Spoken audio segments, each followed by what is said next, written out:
there. You're listening to the Girl Talk podcast. My name is Carol. My name's Trisha. And I'm Kelly. And we're glad you are here today, but you may not be. You may want to tune out right now. You may want to hide your children. Nope. Today's I'm in the a hot special seat. day. Yes. We're going to ask you all kinds of questions. You do realize Yes. I can turn off y'all's microphones at any time. Nope. But you won't do it. We're going to dig into our sweet Carol's life, her thought. We're going to get into that mind. We're going to dig into that heart. Oh, it's going to be so exciting. It's a scary place. Let me just go ahead and say that. It's a scary place. Okay, We've been doing Right. these interviews, right? We've got are kind of getting to know each other on a little bit of a deeper level, some high stuff, some fun stuff, some low stuff, some serious stuff. You know, Right. we're just getting all in there.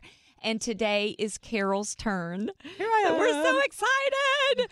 So you may think you already know everything about Carol, but you don't. No, We're going to you dig don't. in there and get some fun stuff, right, Kelly? Yes, we are. Y'all We're haven't so called any excited. special guests or anything that I should know about. This is your life. Come on in. Come on in. That'd be It's your great. principal from elementary Oh, school. fantastic. No, Yes.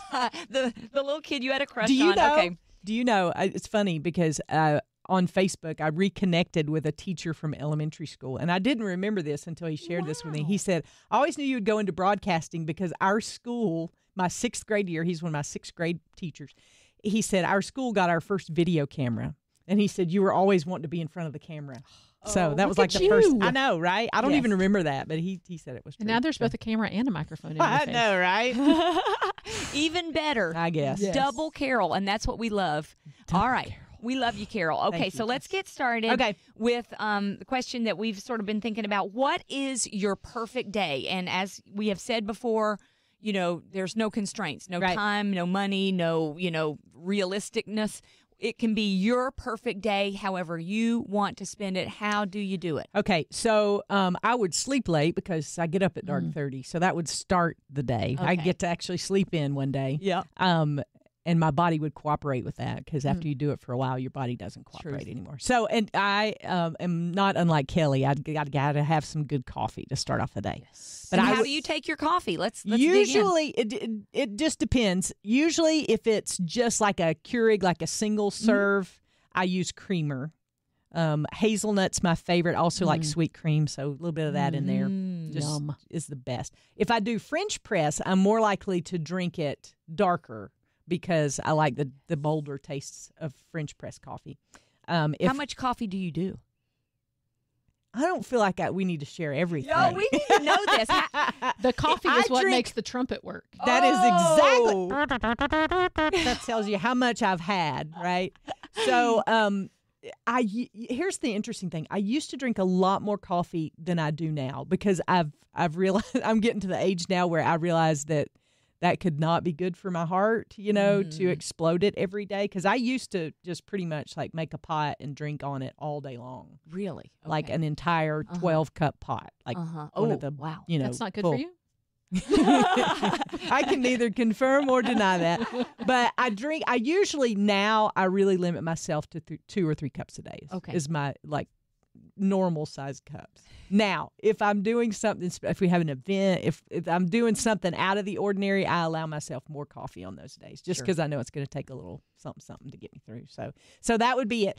Sleep late, cup of coffee. I would wake up in a island cabana on the Cayman Islands. Yes. Oh, very specific. Tell Yes. about this. Yes, I got to go one time, and it's probably one of the most beautiful places on planet Earth. Really crystal blue water, white sand. And the time I was there, it was not like stifling hot. So it was really nice. Just sitting on the beach, reading a fiction book, with my feet in the sand, listening to the waves. That'd be the perfect day for me. Nice. All day and long? the cabana boy bringing me, Whatever. Fancy drinks. bringing me not fancy towel? drinks, just bringing me food throughout the day, so I Oh, wouldn't have to nice. leave the beach. Okay. Like seafood, like Oh, crab yes. legs. Oh, Oh. yum. Like y'all, I can flat embarrass you at a crab leg buffet. Mm. Like you would, you would not want people to know we came together because I have left literally mounds of crab legs on tables. You are my before. people. Do you do Yeah. a bib? Are you a bib wearer? I don't even mess with the bib. No, mess with the bib. because I figure if I get some on my shirt, it's a snack for later. Oh, and Love it. are you good with the crackers? With the little I go tweezers through. or I whatever go they are? through phases. but it feels like the crab leg is better if it comes out in one piece. Yes, Oh, absolutely. It is. That is a wonderful win. Yes. So true. You pull that thing out. Oh, yes. Yeah. And on your perfect day, that's all you get. That's all I get right there. Yeah. Love so it. that's A not little perfect. tiny. We call that other stuff toe jam. Yeah, I No love it. toe jam pieces And of crab legs. I haven't been to the beach in like years now. And so I'm hankering for some crab legs and a beach trip. Vitamin C. Girl talk Yes. live on the road at the beach. Yes. Do it. In the I love Cayman it. Islands. Wouldn't that be Yes. fun? Okay.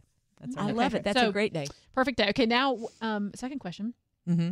What is your most prized possession? Okay, y'all are going to totally throw this is not what I thought Carol Davis would answer, because you said, I have to say my Bible. And it is a Bible, but I have to tell you the story behind it. Yeah. So my grandmother is one of my heroes. She was just an incredible lady. She was so stinking funny. I mean, she was hysterical. Went through some tough times in her life, but always managed to make everybody smile and laugh. And she's just one of my heroes. So when she passed away, they were like, "What is there anything that you want?" And I said, "Yeah, I want one of her Bibles." Well, it was the perfect Bible for me because she got to go to the Holy Land whenever she was a senior adult. She went with a group from her church, and they went to the Holy Land. And she brought back these mother of pearl inlaid Bibles, right, from the Holy Land. Beautiful. And back Wow. then, when she was coming along, you didn't write in your Bible very much. That wasn't a thing yet. And she had written in this Bible. But the reason it is such a prized possession for me is that evidently the cover somehow had separated from the actual text of the Bible, right? And so being the frugal and also resourceful woman my grandmother was, she went to glue it back in, but she glued the text in upside down in the cover of the Bible. Oh no! So it's unlike anyone on planet Yes, Earth. yes. So if you put it, it's on a stand at my house, but it looks like, hey, that's a Bible and that's nice and everything. But you actually open it, it's upside down. And that is just like my grandmother. That is so my grandmother, and that is my most prized possession. I love it. Let me ask you a question about Yeah. that. Is your family full of characters like her and you? Yeah, And I know my your dad was. Yeah, my daddy was a lot like my grandmother, and he was just so stinking funny. But he was always a big prankster. My grandmother was never a prankster; she was just funny, and she was just always Witty. making up these crazy songs and entertaining the kids and taking us roller. I mean, she was just funny all the way around. My dad, he was a prankster, but he was funny too. So I guess we do have a long list of characters in our family. Oh, the apple did not fall far No, from the tree on it that did one. not. I remember at your dad's funeral. Yes. It was just so amazing because all of these men that were his friends forever Yes. and had been pranked by him or had pranked him Yes. stood up and Right. they would tell story Right. after story of their experience with your dad. And it was hilarious, Yes. but it was also beautiful and touching and all of that. That was all the my feels. very most favorite part. Yeah. I mean, I Wow. know it's kind of weird to have a favorite part of the Well, funeral, but it was a celebration of his life. Yeah. And I left that experience going, I hope people tell stories about me like this when I pass Yeah. away, because it really was honoring of my father, and that's exactly what he would have wanted. The only Celebration of other his thing jokes. that he would have wanted when he passed away was to have Dean Smith come to his funeral because he Yes. was a huge Carolina basketball fan. And so that would have been the only other thing, but Dean Smith had already passed away too. So anyway, but yeah, huge line of characters in my Isn't family. it fun to think about those characters Oh, up in my heaven goodness. right now? Like how They much are fun having they're a having. ball, and they're probably playing rook because Oh. coming. See, everything's a story with me. Coming up, I was the youngest grandchild in our family. Oh, okay. Okay, so the youngest. The youngest of a grandchild, bunch? of Okay. a bunch of grandchildren. So on Sunday afternoons, we'd always go to my grandmother's house for a big Sunday dinner, right? And after Sunday dinner, all the men would loosen up their ties, and the ladies would kick off their high heel shoes. They would put out the card tables in my grandmother's living room, and they would play rook. And I was always too young to play rook because I didn't know how to play cards, and so I always would usually fall asleep on the couch or something. But hearing them play rook and laugh for hours, I have a set of rook cards. I don't know how to play rook, but I just keep them because it's a good Yeah. memory for me to Sure. Oh, yeah. go back to that time when they used to just enjoy each other and play cards at my grandmother's What house. a great I'll memory. play rook with you. We I can don't play know rook how. You anytime have to you teach want. us. I Yes. don't know. Yeah. That'd be Yeah, fun. That would be fun. When we go to the beach for the next Girl That's Talk right. Live. Yeah, after dark when it's we're relaxed, we've gone out of the sun. Okay. All right. So, what is the food that you just cannot turn down? This one's hard for me because I'm not really I said crab legs. I could probably eat crab legs at any day. crab legs. But I'm also a like meat and potatoes girl. Like Okay. I love a good steak and a baked potato any day of the week. Okay. Like I can eat that. Do you have Um, something you eat a lot? Is there something that you eat like on a regular basis? I've gotten into I tend to eat the older I get, the more I eat for like I eat to live, not live to eat. Because Yeah. I lived part of my life where I lived to eat, and I think I just Yeah. got kind of burned out on that. So now it's a different kind of taste and a different kind of palate. I eat a lot of like I'm a big breakfast eater. If you ever want to meet me for coffee at the Waffle House, let's go, girl. Let's Scattered go. smoke. Smothered what's and your covered, please. what's your breakfast of choice then? Usually, it depends. I get scrambled eggs. I always get scrambled eggs. I love hash browns. Yes. But I go through grit phases too, where I want some grits. You're a with- good Southern girl. I know, right? Grits. And here's the interesting thing about breakfast though. I've never been a huge biscuits and gravy girl. I mean, like I can eat them and they're good and I enjoy them, but that's not my first choice. I'd rather go with the eggs and the hash browns and the grits and stuff like that. So that's or like a good Grits. omelet. Now, so I think this is very interesting. I want you to touch on this. You Okay. do intermittent fasting, Yeah. which you taught me about, and I've been Yeah. doing some of it too, and it's really great for Yeah, you. yeah. A friend of mine introduced me to it. Uh-huh. I was really frustrated. I honestly, I have been a chronic dieter for probably, gosh, I guess 30 years. I was very athletic in high school. Went off to college. Did the whole freshman 15 thing, probably the sophomore 70, and whatever. But I just wasn't as active, and that was why. Yeah. Back when my metabolism worked, I could lose weight really, really quickly. But then when I got out on my own and started to formulate, I never was much of a cook because I was the youngest grandchild and the youngest child. A lot of times I wasn't in the kitchen a whole lot with mom and grandmom cooking, so I wasn't really interested in cooking and didn't go at it that way. So I ate a lot of fast food, stuff that wasn't healthy for me. And it's only been in like the last maybe 2 or 3 years that I jumped off the diet train, and I thought, I want to not make this about weight. I want to live a healthy lifestyle, and So you good. helped me with that a lot. So good. And I just decided, you know what? I'm not going to get on the scale anymore. Mhm. I'm going to do something that makes me feel good, that refreshes for you. me, and I'm going to eat things. I'm not going to go crazy. I'm not militant about it, but I also realize that I'm getting older now and I have to make wiser choices. So, and when a friend of mine came to me and said, why don't you try this intermittent fasting thing? I said, okay, because I knew fasting from a biblical standpoint and had done it several times in my life, but it sounds super spiritual. But it really is a good, healthy lifestyle for me. And so I only eat certain hours of the day, and then I fast until the next. And it's good for your body, too. It kind of resets your body, too. Blood sugar and everything. Yeah. And so I've found a good balance in doing that. And usually on the weekends, I don't fast. So I'll go out to dinner one night with my daughter, and we'll enjoy a meal together. But yeah, it's been a cool thing that's worked for me. Love it. So Nice. enjoyed it. Nice. Okay, so let's take the conversation just a little bit different direction Sure. here. Talk about some of the more serious stuff. Okay. So tell us all about something that you struggle with. Oh, wow. What's your How much greatest struggle? time you got? I didn't say all your struggles. What is something you struggle? I think for me, there are probably two big struggles. As a performer, I struggle with not letting that be my identity. It's kind of funny because when you're a people pleaser and then you enter an industry where you get ratings every 3 months. Well, who does that? It's like punishment for It yourself. is, But yes. but I think I've been a performer all my life. I can even remember, y'all gonna think this is funny. I can even remember being a kid and leading Bible studies for my stuffed animals. Oh, love it. Because I ran all the kids in the neighborhood off teaching Bible studies. And I mean, that just always was something I did. And I wasn't. I don't know that was biblically accurate, but It didn't matter because they were stuffed. right, That's they were right. stuffed. Good And practice for I don't you. think It was any good of them are going to practice. hell because of my doctrine. But anyway, but I can remember doing that. So I've always been a performer, but I get caught in that performance trap of basing my identity on that.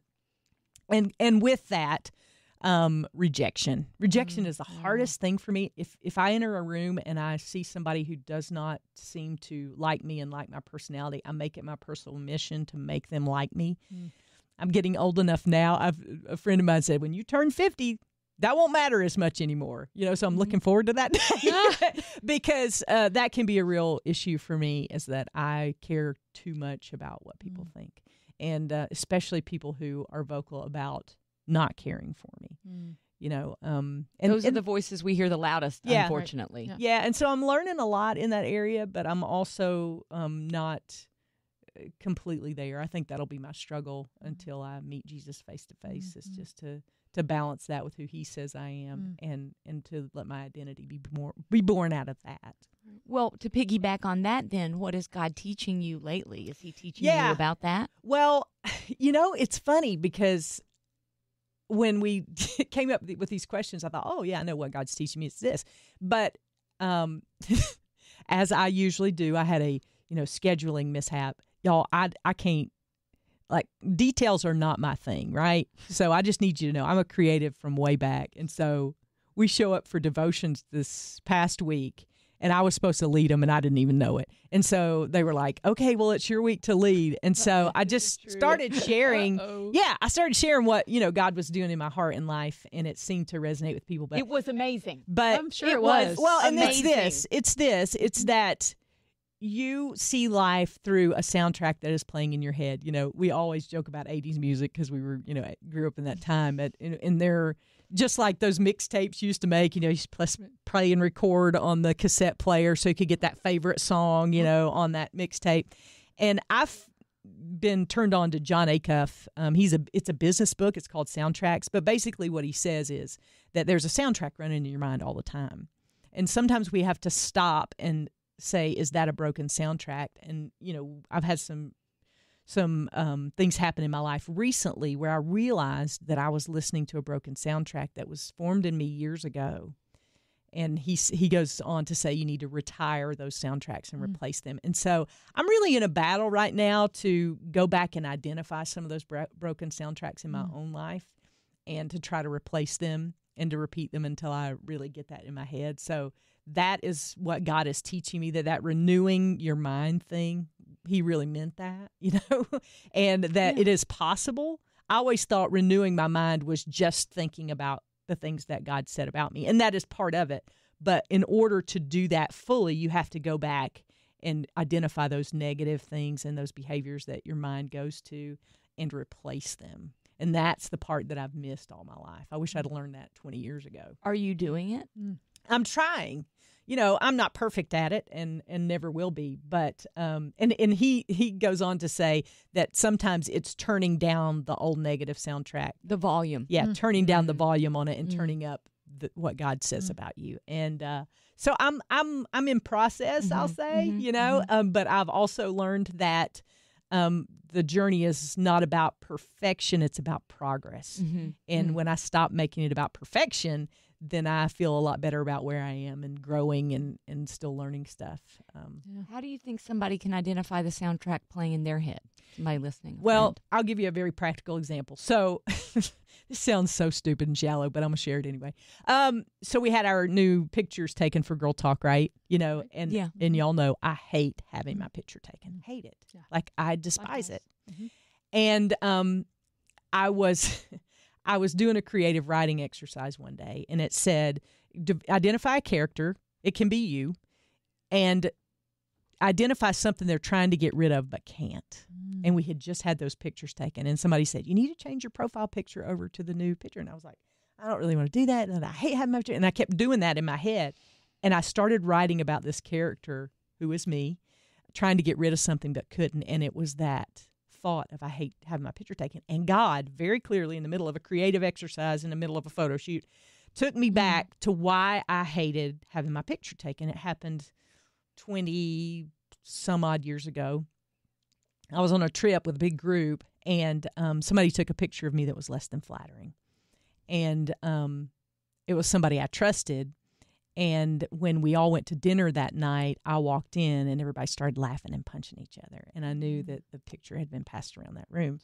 And that was the moment when I began to say, I'm never having my picture taken again. I'll never take a flattering picture. I hate having my picture taken. That's where it started. And God took me, y'all. He took me right down, and I sat in that room. It was almost as if I was there again. And God was like, how long are you going to let this go on? And that sounds all stupid and superficial, but I honestly really had a moment with God, and He's like, you know what? You are allowing that person to tell you who you are and when you're going to have your picture taken. Wow. And how long are you going to let that happen? But in the tender way that God does and speaking to us through that, He just has lovingly kind of helped me through that and loved me through it to see that that's a broken soundtrack, and I need to go after that. And so that's just a practical Thank you way. for sharing that, because I think that really can resonate with all of us. And truth is, I messed up. I'm sorry. I asked a question Kelly was supposed to ask. That's okay. That's all right. So I'll just go back to Trisha's question Okay. that she was going to ask you, which is, what part of your story is unexpected? Wow. I guess we all have dreams when you're, writing your name on a notebook with the guys. You never think you'll be writing your name solo. I never thought I'd be a single parent in all my life. And that's not, what I wanted. When I think about, disappointments in my life, I think about my daughter, and that's not what I wanted to raise her in. But I can say now, 12 years later, when my life fell apart and my marriage fell apart and I found myself as a single parent, I think those first couple of, days were just about remembering to breathe, because honestly, and if you've ever been through that kind of experience in your own life, you know that the things that seem like so automatic right now, like breathing, are hard. Like picking out an outfit to come into work was like the biggest deal. And it was too, I was on the morning show here with a guy named Matt Stockman, who was great during that time, but it's probably the funniest days of my ministry here, when my personality was really coming out on the air. You were being funny on air. Yeah, and it you was, were breaking. My goodness, I was going home and I was closing the blinds and completely just shutting off from the world. Wow. Scared. With a 2-year-old, right? A 2-year-old. Well, not quite a 2-year-old, actually. Yes. Yeah. Almost 2.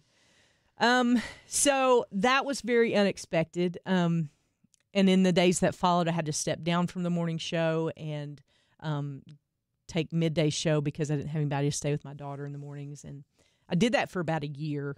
And I thought ministry as I knew it was over for me, because we got some emails here at the radio station. People thought I should step down. And being a people pleaser and a performance person, I really took that hard. Sure. And so that was unexpected, but also unexpected was to see God use it and to redeem it in ways I never dreamed He could. And He has, Carol. He really has. And it's just, nobody's more surprised than me, every time He does it, because I also, one of those emails came in, one lady said, I realize that you're just like me. Life doesn't always work out like we prayed that it would, and I realized you're just like me. And that was like the biggest compliment anybody ever paid me. So it was a testing of my faith. It was a deconstruction of my faith, but it was also a building of my faith in an area that I never thought was possible. And to see beauty come out of that brokenness has been a joy of my life. That's because you chose to allow yourself to be used by God. That is not an automatic thing. You made the choice to be vulnerable. You made the choice to share some of the deepest hurt of your life in order to show people that you can keep going, that God has a plan, and even though you're hurt, you still find your faith and you move forward. And you said something so profound to someone at that time of your life about how they thought that was going to be the end of the God thing. Tell that, because that's so powerful. I was with a person who still to this day is not a believer, and we were in a situation, and she said, I thought when you went through your divorce that would be the end of this Jesus thing for you. And this was totally Jesus. I said, I think it's just the beginning. And I couldn't have come up with those words. I'm pretty quick-witted, but in that moment, I feel like God clearly said that to me, and I was like, who said that? Wow. But it has it has proven to be true. Yeah. Yeah. Well, and I just love how transparent and authentic you are about that, because there are so many girls that listen to this podcast who are going through the exact same thing, who are at different places maybe in their journey of single mamahood or broken marriages. And the fact that you can talk about the redemption in your story so openly about it is just a God thing. You are using your story to minister to other people, and it just makes it makes God happy. That's what I want to do. Yeah. Yes. So- That's we know that about you. Thank you. All the funny, all the deep, all of it is in order to make God happy, to please Him, and to bring glory to Him, and that's who you are. The Okay. core. Here's our final question. Okay. One piece of wisdom that you've been given that you didn't realize at the time, but it has turned out to be true in your life. You know, I've dreaded this question the whole time I knew it was coming. And so, Really? because I already feel myself getting teary over it. Because, Oh. you know, a couple years ago, my dad got sick, and I was taking care of him. And we were headed out of a doctor's visit one day. I don't know if I can get through this, y'all. We were headed out of a doctor's visit one day, and the nurse said, to both of us, not really, because my dad tended to get in a hurry. He was a big guy, and he liked to do things, and but we were getting ready to leave, and the nurse behind us, I had a hold of his arm, and she said, "Now walk slow." And I didn't know that was advice for life at that time, but I sat down with my journal one day, and I started recounting the benefits of walking slow. And I was noticing that when I walked slow, I was more attentive on my dad. I was more attentive to the things around me, you know, the birds and the trees and the things that I missed rushing through life. And God just spoke clearly to my heart and said, "Carol, you need to walk slow." You know, it's been such a blessing and such an honor to care for both my parents who've been ill in the last couple years. But I think more than anything in my life, I want to walk slow. I want to enjoy every moment. Yes. I want every moment to be a party. I want even the heartaches to somehow be redeemed. And I want to learn to walk slower, because I think we walk way too fast. And we leave behind the people who we love, and we get ahead of people we love. And let's just all walk slow. And I didn't know it that day that was advice, but boy, it's been a big lesson to me. That's Yeah. such good advice. It's huge. Such good advice. You Something said I something always one share. time about you can't follow God if you're walking in front of Him. Oh, yeah. And that's that same thing. Walk slow to follow God. Walk slow to spend the time with the people you love. Walk slow to notice the beauty in the now. Yeah. Wow. And grab hold of every single moment and every single memory. Absolutely. Absolutely. It is a gift. There's a reason it's called the present, Amen. as it is. What It fun is. we've had getting to know you Thank better, you. Carol. I love you girls so Thank much. you so much for sharing your heart. Yep. My Day- pleasure. every day. And Not your just today, tears. but every day. My pleasure. I'm glad to know Beautiful. I'm not the only one that has tears pop out of their eyeballs and mascara run You down didn't. their face. You didn't cry in yours I though. know, but I'm crying in yours. Okay. All right. So we're even. We love you so much. Thank you for being a part of the Girl Talk podcast, and we'll see you next time we gather around these microphones.